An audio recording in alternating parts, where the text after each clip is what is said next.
Ons is hier so met Dousie by Glimlagfees. Dousie, dit is 'n groot eer om hier so te wees. Ek het net 'n paar vrae wat ek op die sal kan beantwoord. Ja.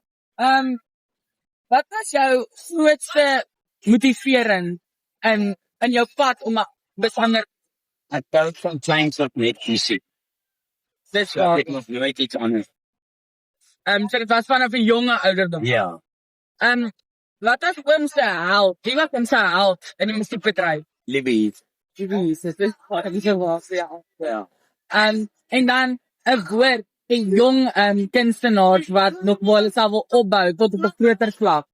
Ek sal sê, skryf jou 'n instrument, jy kies op die gitaar, want jy kan hom ronddra. En dan probeer jy dus jou musiek doen, want dit maak jou soveel meer in beheer van jou musiek. Bye, dankie, ek waardeer dit opreg en dan 'n lekker dag verder. Ja, absoluut. Dankie. Ons het hier saam met Liani my by Glimlagfees. Liani, ek het 'n paar vrae vir mevrou. Hoe maak jy dit reg? Hoe berei mens voor vir so 'n belangrike opvoeding vandag? Ek dink eerlik, dit is maar net gedaan.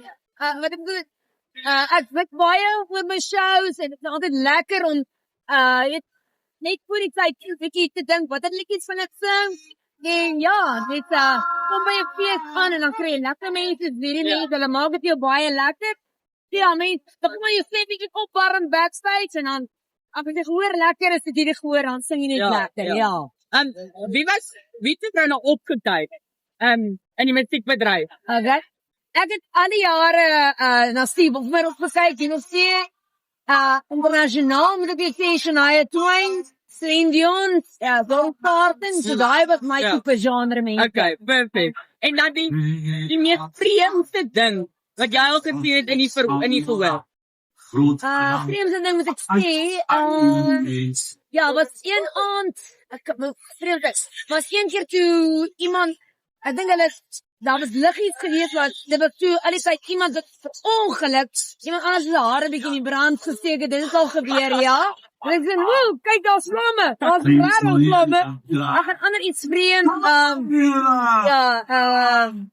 iemand wat iemand geabba het op die nes, waar hy persoon verongeluk, dit is al gebeur, jy, dit was so, ons al alles te sien, jy, dit is baie fijn.